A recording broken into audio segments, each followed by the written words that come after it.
qui est près de 12 000 personnes. Une ambiance magnifique pour la première d'Hervé Renard sur le banc de l'équipe de France. Les Bleus qui reçoivent la Colombie.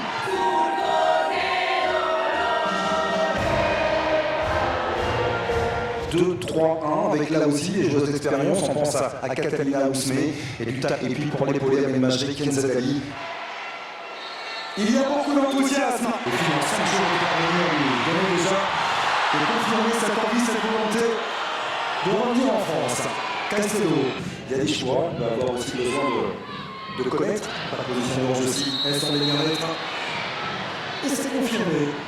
Mayra Ramirez, attaquante. Voilà, d'une maternité, donc forcément, on peut encourager nos joueuses. Pour la défense colombienne, Sandy Toletti, en sachant que le moment qui est fait, ce sera largement. Elle va vite, Selma Macha, mais c'est très bien couvert. On n'a pas de Monica Ramos. On va voir les joueuses, voir cette nouvelle. Attention, ce moment-là, la retraite pour Lina Caicedo. On va parler de la qualité de la jeune colombienne, même si là, sa frappe manquait et tentait de progresser malgré le retour. Bon, il semble bien qu'il y ait eu un contact là aussi, la part de Léna Arias. C'était musclé, en tout cas cette intervention qui va aller défier Isa Gameda. Elle est passée une deuxième fois de centre. Piqué au deuxième poteau. Quelle intervention défensive de Selma Macha. Avec Selma Macha. Quelle qualité technique de Selma Macha dans les petits espaces. Le Selma Macha passe. Le crochet à frappe de gauche qui a été touché par Catalina Pérez. Ce sera un corner. C'était bien joué, on voit un Sandy qui récupère ce ballon et puis c'est Amel tout de suite à ce tour décidé d'associer une joueur spécifique. Donc si toutefois les filles et leurs règles puissent Sandy Bâtiment, mais derrière elle n'a pas de solution et renversé par un au deuxième poteau de centre. Mais on trouve avec Selma Macha qui s'appuie sur son centre. Le deuxième poteau directement dans les bords de Catalina Pérez. La dégage pour l'extérieur du bâtiment avec Selma Macha. Le centre à retrait. C'était dépassé très intelligemment. J'ai vu le sonore sentant la même imagerie dans son dos. Elle a bien senti ce ballon en retrait. C'est qu'elle est. Sur son double d'élève. Centre à l'intervention de Wendy Renard.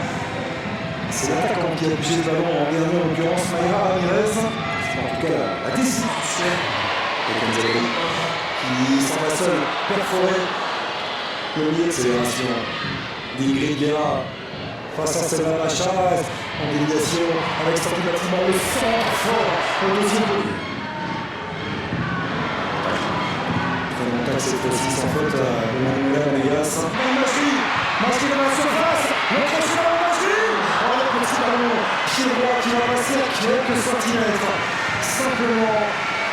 Et alors, superbe ouverture de Sandy Toletti. L'enchaînement de Nasri était proche de la perfection. C'était bien joué, on la voit, mais c'était trop. Ingrid Guerra. Ramirez qui est venu bouger. Wendy Renard frappe. Ensuite, heureusement, on va passer assez nettement à côté du cadre. Et c'est suffisamment rare pour être souligné de voir Wendy Renard poussée comme cela par Mayra Ramirez. Et voilà, ces équipes progressent également.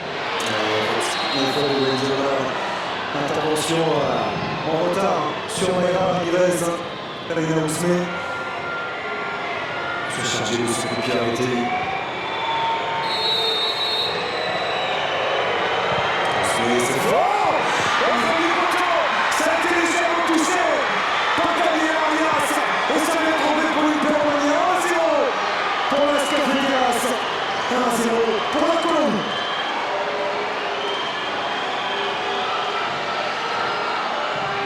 Dans la surprise de ce but. Compliqué malgré le soutien de Selma Macha qui doit s'appliquer. Les Françaises essayent face à l'occasion, pourquoi pas, de se relancer un petit peu plus de 5 minutes. Un peu plus long pour une remise. Ça va être fait par Mayra Ramirez. Wendy Renard, ce sera bien essayé. Il est fort possible que ce soit direct. Voilà qui fait. C'est juste au-dessus de la lucarne droite de Catalina Pérez. Que c'était bien frappé de la part de Viviane. Sandy Bâtiment de la mêlée penchée. sortie de Catalina Pérez. Ce fameux rôle que nous confie aisément aujourd'hui de fausse patte. Exactement, déborder mauvais pied, revenir sur son pied pour enrouler. Face à la 6e nation, classement FIFA. Championne piquante. Exactement. Ça m'a machin. Et on n'ira pas plus loin. C'est le coup sifflet de Madame Bianchi, l'arbitre central italien, pour mettre un terme. La percussion de Delphine Castelrino, la qualité technique aussi de Clara Matteo, du l'impact que va apporter dans le cœur du jeu grâce Guillaume. Oui, effectivement, à ne pas rentrer dans le jeu de défis physiques.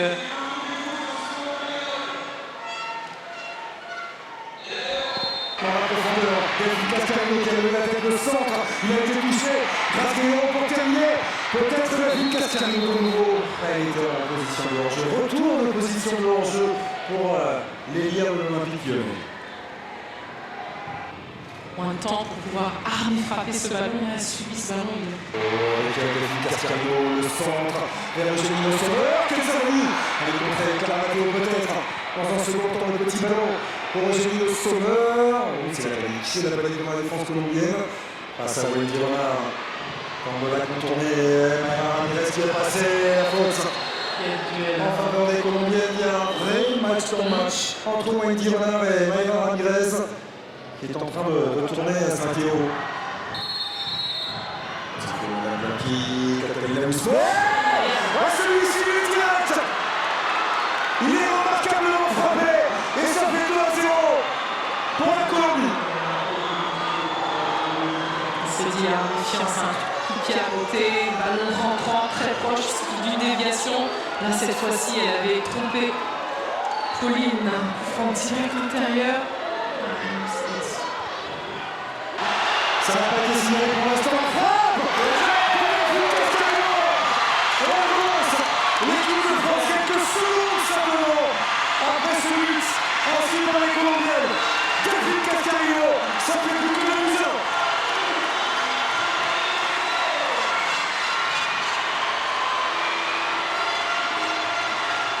Tout de suite, c'est bien appui remise, ballon sur le côté, Clara qui. Quel match elle est en train de réaliser. Oh, Mayra Ramirez. C'est la marque qui vient sur les Pauline Perron-Magnin.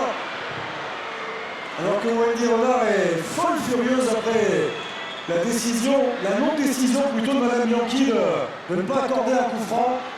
Parce qu'effectivement avec le bras, on voit il y a de manière légitime peut-être Elisa de Almeida.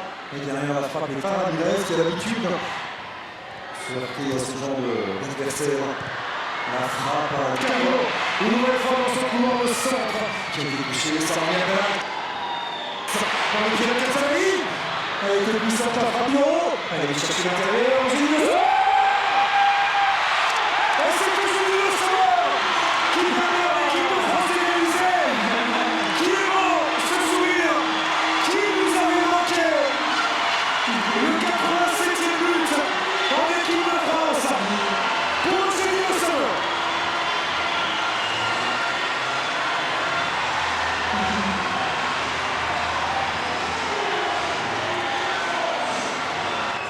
C'est marqué.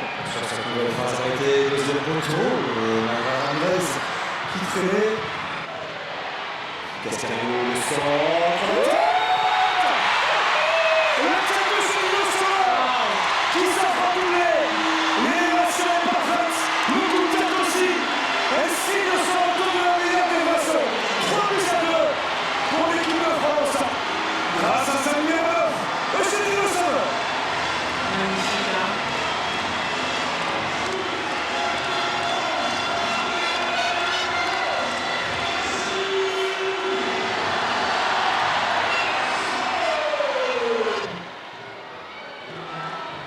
Je pense que déjà d'être titulaire, c'est quelque chose qui est marqué. Alors là,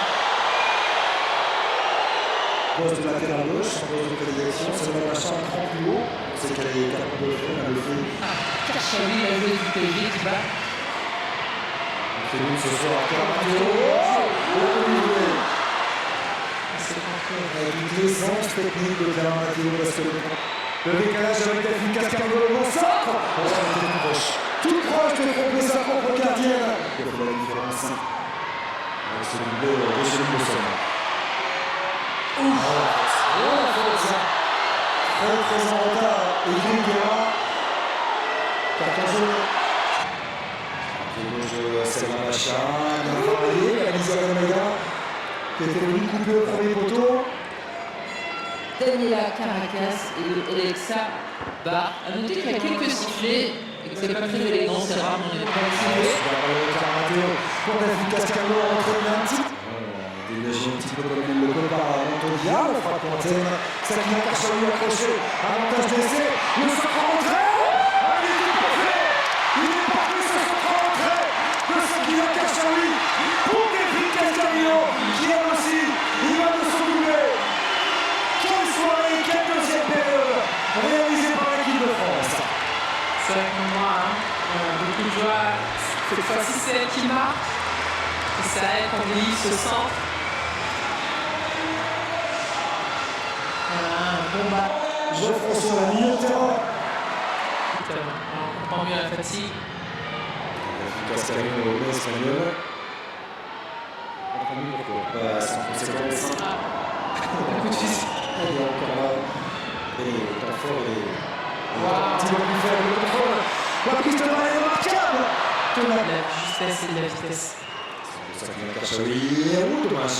Au premier poteau, deuxième chance, c'est dégagé. Une zone un peu compliquée à défendre de la part de l'aigle.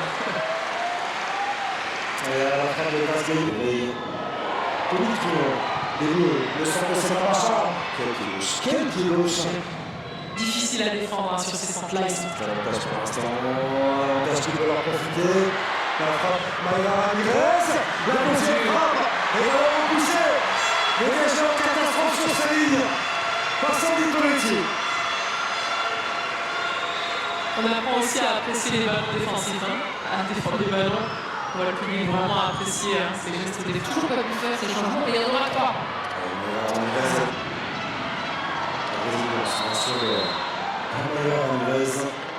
Mayra Ramirez, certes elle a touché avec Clara Matteo, elle cherche un geste Elle est dans ça. de son groupe, et ça c'est un excellent ballon pour Castillo. Elle ne tremble pas. Castillo dans son face-à-face avec Catalina Pérez. Elle ouvre parfaitement son pied et ça permet à l'équipe de France de mener et sans doute de s'imposer 5-2. Magnifique, ça nous rappelle l'Euro, son match face à l'Italie. On se projette vers l'avant et glisse ce ballon.